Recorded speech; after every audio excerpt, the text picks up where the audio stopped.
세상을 살아오다 보니 제게도 정말 믿기지 않는 일이 생겼습니다. 처음에는 숨 쉬는 것조차 힘들 정도로 충격이 커서 많이 힘들었는데 지금은 어느 정도 마음이 진정이 됐는지 숨만 겨우 쉬고 있을 정도입니다. 그래서 이제는 제 고민을 공유하고 다른 분들의 의견도 듣고 싶은 마음에 이렇게 사연을 보냅니다. 저는 올해 30살이고 아버지의 회사에서 일을 하면서 살고 있습니다.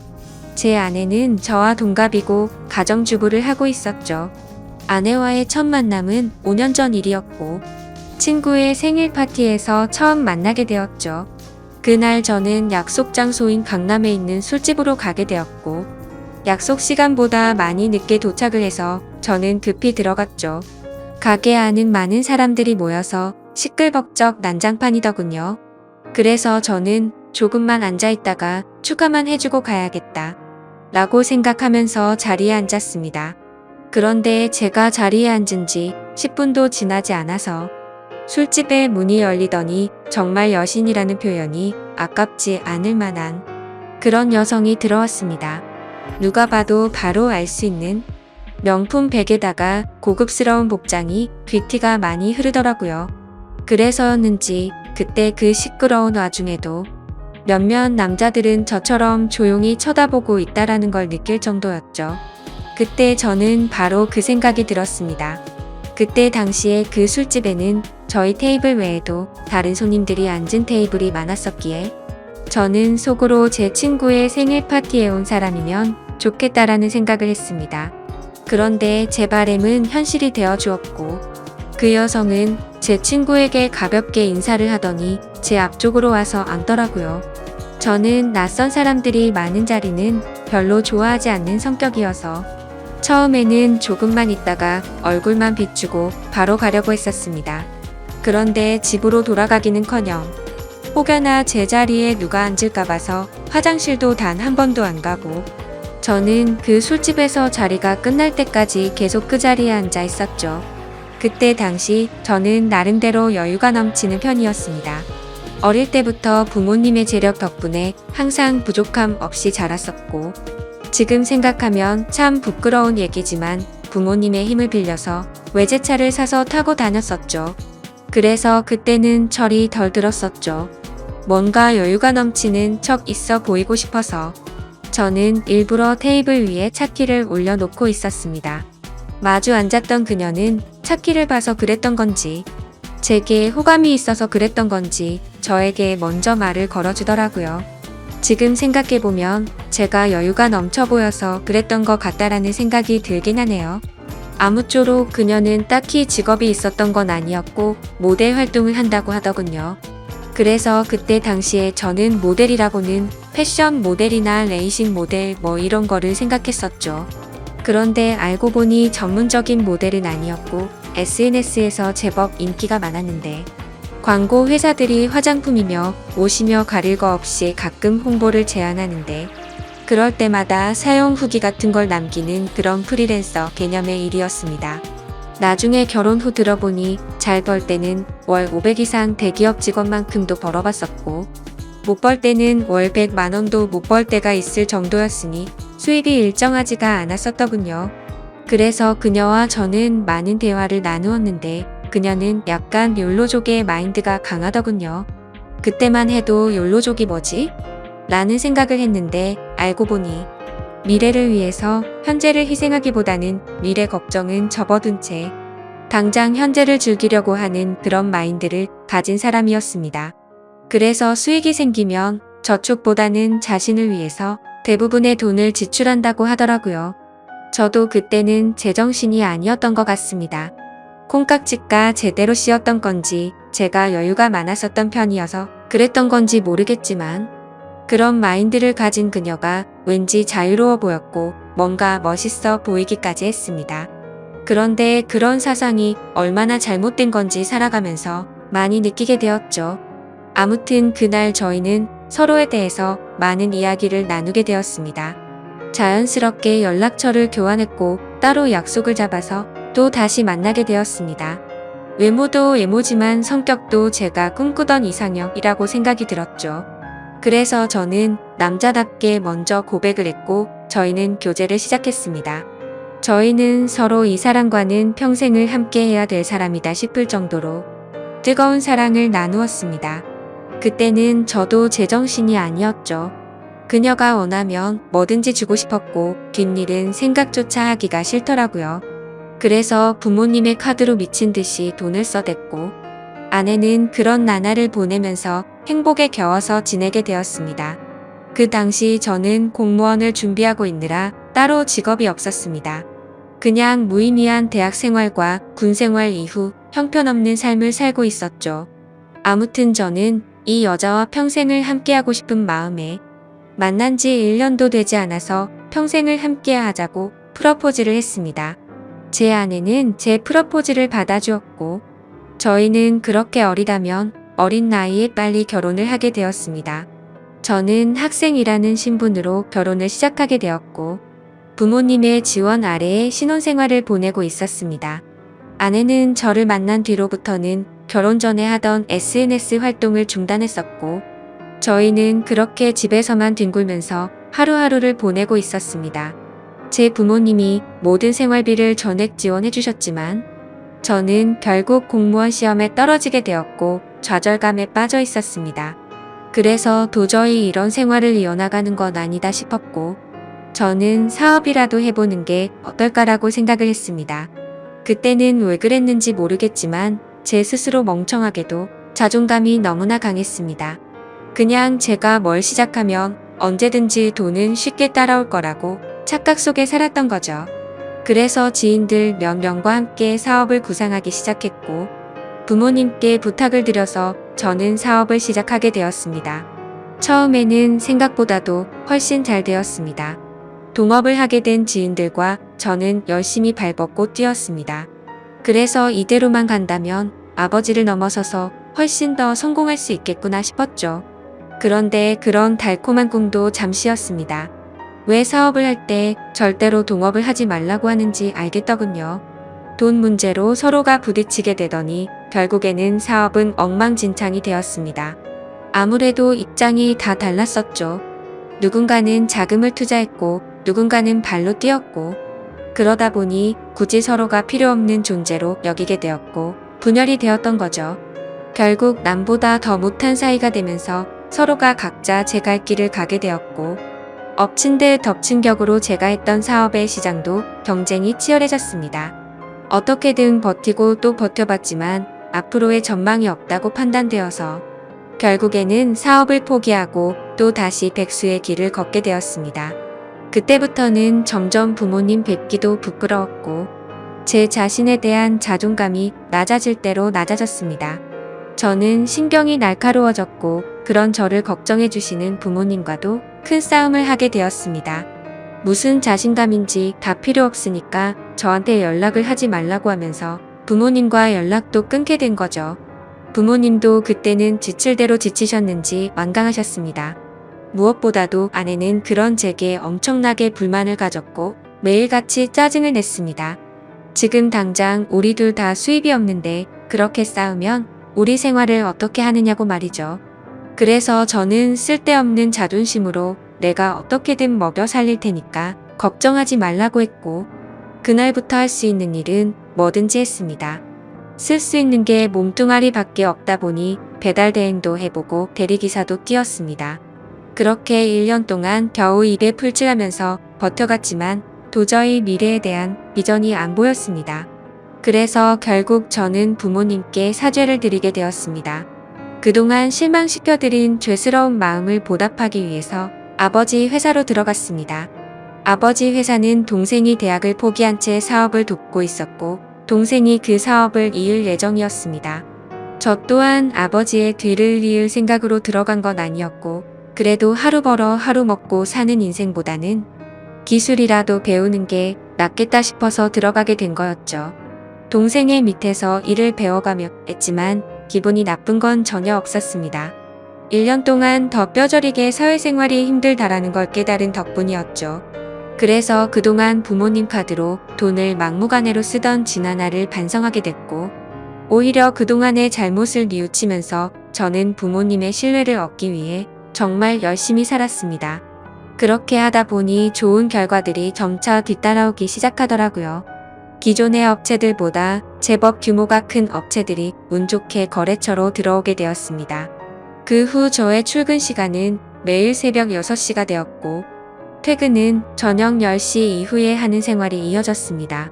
그런 생활이 이어지다 보니 자연스럽게 몸과 마음은 점점 힘이 들었죠. 하지만 과거 부모님 등쳐먹으면서 백수로 지낼 때보다는 훨씬 나았습니다. 항상 떳떳하지 못했던 제 자신이 이제서야 사람 취급받을 수 있겠구나 싶었고 제 스스로를 안도하면서 힘을 내고 있었죠. 이렇게 열심히 땀 흘려가면서 사는 게 맞구나 싶으면서 말이죠. 그때쯤에 아내는 휴대폰을 바꿔달라고 하더라고요. 그래서 저는 신규로 가입하는 게 저렴하길래 신규로 하나 사주었습니다. 제 아내는 연애 시절부터 그랬지만 항상 휴대폰을 손에서 놓지 않고 살았습니다. 여자들이 원래 핸드폰으로 이것저것 많이들 하니까 뭐 그러려니 했었죠. 그런데 힘들게 일하고 들어왔는데도 얼굴은 마주치지도 않고 대화할 틈 없이 매일같이 휴대폰만 보고 있는 게 못마땅하긴 했습니다. 그래도 예전처럼 돈도 펑펑 쓰게 못해주는데 그런 사소한 것까지 건들고 싶지는 않았습니다. 그렇게 힘든 하루하루를 보내고 있었는데 저는 최근에 업무가 과했던 건지 약간 몸에 무리가 오더라고요. 그래서 그날은 병원에 가서 검사를 받았고 영양제 주사를 맞고는 일찍 집으로 들어갔습니다. 그런데 집에 있어야 할 아내가 집에 없더라고요. 저는 아내에게 어디 갔냐고 연락을 했고 한참 동안 연락이 없었습니다.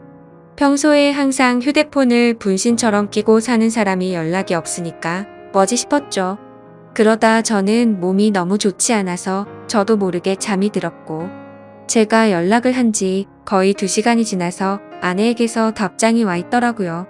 친정에 왔는데 잠깐 잠들었었다며 지금 집에 들어온다고 하더군요. 그래서 그때는 큰 의심 없이 그냥 그런가 보다 했습니다. 그러다 결국 사건이 터지고 말았습니다. 저는 병원을 다녀온 뒤로 무리하다가는 큰 일 생길 수도 있으니 주말에는 좀 쉬라고 하더군요. 그래서 모처럼 주말에 아내와 초저녁부터 외식을 하면서 술을 한잔하고 있었죠. 그렇게 한창 술을 마시다 아내는 화장실에 갔고 아내 가방에서 카톡 소리가 나더라고요. 저희는 연애할 때부터 서로의 휴대폰을 보지 않기로 약속했었는데 갑자기 무슨 생각인지 저도 모르게 아내의 휴대폰을 집어들어서 보게 됐습니다. 휴대폰은 잠금 상태가 되어 있었고 얼마 전에 아내 휴대폰을 사주면서 제가 등록해 뒀던 패턴으로 풀어봤습니다. 아직 패턴을 바꾸지 않았는지 바로 풀리더라고요. 근데 카톡 내용을 보니 나와라고 와 있었습니다. 저는 그 메시지를 보는 순간 이건 뭐지 싶었죠. 누가 유부녀인 아내에게 이따위로 말을 하나 싶었고 기분이 더러웠습니다. 그래서 상대방의 카톡 프로필을 보니 50대 정도 되어 보이는 남자의 사진이더군요. 그때부터 뭔가 의심이 됐고 급속도로 분노가 치밀어 오르더라고요. 그래서 그 남자에게 곧장 전화를 했습니다. 그 많은 사람이 있는 곳에서 소리를 질렀습니다. 나의 지 남편인데 네가 뭔데 나오라 말하고 이따위 카톡을 보내냐며 욕을 했습니다. 그러자 상대방은 말을 더듬더라고요. 죄송합니다. 앞으로 다시는 연락 안 할게요. 정말 죄송합니다 이러더군요. 그래서 저는 뭐가 죄송하냐고 계속해서 추궁을 했죠. 근데 몇 분 동안이나 그 정신 나간 놈은 죄송합니다 라고만 할 뿐 제가 묻는 말에는 하나도 대답을 안 하더라고요. 그때부터는 더 이상 의심이 아니라 확신이 되었습니다. 아내는 잠시 후에 자리로 돌아왔고 저는 아내의 휴대폰을 들고 있었습니다. 그 모습을 보고 아내는 곧바로 왜 남의 휴대폰 함부로 들고 있냐면서 짜증부터 내더라고요. 저는 헛웃음이 났고 아내에게 물었습니다. 뭐 숨기는 거 있냐고. 도대체 왜 그렇게 화들짝 놀라면서 화내냐고 물었죠. 아내는 휴대폰을 가져가서 자신에게 온 카톡 내용을 봤는지 잠시 생각하더니 말하더군요. 설마 오해하는 건 아니지? 라며 예전에 광고 의뢰하셨었던 사장님인데 연락이 온 거라고 하더라고요. 그래서 저는 너는 아는 사람한테 문자를 그따위로 보내는 사람 봤냐고 물었습니다. 그러자 아내는 그러게 이 사람 제정신이 아닌가 본데? 라며 시치미를 떼더군요. 저는 말했습니다. 내가 이미 그 사람한테 전화했고 그 사람이 다 인정하고 사과까지 했는데 끝까지 거짓말하려고 하냐고 말했습니다. 외도를 했다고 듣지는 않았지만 일부러 아내를 떠보려고 그렇게 말해봤습니다. 그러자 아내는 통화 내역을 확인하더니 조용히 있다가 미안하다고 하더라고요. 제발 그 말이 나오지 않기를 바랬습니다. 그냥 단순한 착각이길 바랬고 그 대답을 듣는 순간 피가 거꾸로 솟더라고요. 이게 미안하다고 될 일이냐고 말했고 그동안 있었던 일에 대해서 솔직하게 말하라고 했습니다. 지금부터 거짓말 하나라도 하면 연락 온 그놈 당장 찾아가서 다 엎어버리고 네가 한 짓도 너희 친정에 가서 다 말한다고 했죠. 그러자 아내는 그동안 있었던 사실을 말했습니다. 아내도 처음부터 이러고 싶지 않았답니다. 제가 배달 대행에 대리기사까지 하면서 한창 힘들게 지내던 때 자신도 도움이 되고 싶은 마음에 다시 SNS를 시작하게 되었다고 하더군요. 그런데 한참을 쉬어서 그런지 예전처럼 광고가 들어오지 않았고 이 남자에게서 메시지가 왔다고 하더라고요. 그냥 딸을 잃어서 너무 그리워서 그런데 만나서 밥만 먹어줄 수 없겠냐며 부탁을 들어주면 30만 원을 준다고 했다더군요. 그래서 혹시라도 이 남자가 헛짓거리하면 바로 경찰에 신고를 할 생각을 가졌고 밥만 먹고 30만 원이나 챙기자 싶어서 나갔답니다. 그런데 그 사람은 아주 젠틀했고 약속대로 밥만 먹었는데도 30만 원을 줬답니다. 그렇게 만남을 몇 번 더 이어가다 보니 지금까지 연락을 주고받았다고 말하더군요. 저는 단도직입적으로 물었습니다. 그래서 어디까지 간 거냐고 물었죠. 아내는 엄청 놀라면서 절대로 그러지 않았다고 하더라고요. 저는 또 아내를 떠봤습니다. 제발 아니길 바라는 마음으로요. 너 지금 또 거짓말 하냐고 그 남자한테 이미 다 들었다고 하니까. 아내는 갑자기 눈물을 흘리면서 진짜 미안하다면서 당신이 너무 힘들어 보여서 그랬다네요. 그런 모습을 보니 숨이 막혔고 어디서부터 어떻게 잘못된 건지 머리가 띵하더라고요. 그때부터는 저도 미친 듯이 말을 내뱉었습니다. 네가 이따위로 내 뒤통수를 치냐며. 내가 힘들어서 그랬던 거면 여지껏 그 더러운 돈 받은 거 어디 갔냐고 했습니다. 아무 대답도 없더라고요. 도저히 이해가 되지 않았습니다. 제가 힘들어 보여서 그랬다더니 그 더러운 돈으로 뭐 했을지 뻔히 보였죠. 저는 도저히 그 자리에서 같이 얼굴을 마주할 자신이 없어서 일단 집으로 꺼지라고 하고는 저는 그 자리를 떴습니다. 그날 이후로 저는 밥은 하루에 한 끼도 제대로 먹지도 못하고 억지로 먹어도 심각한 스트레스 때문인지 전부 토하게 되었습니다. 며칠이 지나서 아내를 불렀습니다. 아내는 별로 힘든 것도 없었는지 별로 달라진 모습이 없더군요. 제 모습을 보자마자 왜 이렇게 말랐냐면서 자신이 정말 미안하다고 하더라고요. 저는 아내에게 말했습니다. 너는 돈이 그렇게 좋냐고 내가 잠깐 힘들게 하니까. 그새를 못 참고 그렇게 곧바로 다른 남자한테 붙어 먹으면서 그 더러운 돈으로 네가 사고 싶은 거 사면서 좋았냐고 했습니다. 그러자 마음이 너무 많이 불편했답니다. 근데 여자한테 필수적으로 필요한 화장품이며 여성용품을 샀고 사치를 부리지 않았다면서 핑계를 대더라고요. 제가 나름대로 1년 동안 열심히 해가면서 벌어다 준 돈은 돈이 아닌가요? 저는 그동안 내가 집에 넣어준 생활비는 어디다 썼냐고 거짓말 하지 말라고 했습니다. 아내는 사실 친정에서 돈이 필요하다고 해서 거기다가 생활비를 보내줬다고 하더군요. 진짜 너무 어이가 없고 기가 막혔습니다. 아내와 제가 결혼을 할 때 돈 한 푼도 보태지 않았던 친정이고 제 부모님과 다투고 밥 사 먹을 돈도 없어서 도움을 청했을 때 매정하게 거절했던 장인 장모였습니다. 근데 그런 인간들한테 제가 피땀 흘려번 돈을 보냈다고 하네요. 이 말을 아내에게 하면서 네가 도대체 생각이 있냐고 물었습니다. 그러자 그럼 어떻게 하냐며 아무리 그래도 부모님이 힘들다고 하는데 어쩔 수 없었답니다. 도대체 뭘 어쩔 수가 없다는 거죠? 제가 돈 10원도 못 벌어온 것도 아니고 충분히 먹고 사는데 문제는 없었는데 그 돈을 홀라당 친정에 보내주고는 화장품이며 여성용품 사려고 돈 많은 남자한테 붙어 먹었다는 걸 어떻게 이해해야 하죠? 솔직히 아내의 친정도 심각한 문제입니다. 저희 집에만 매달려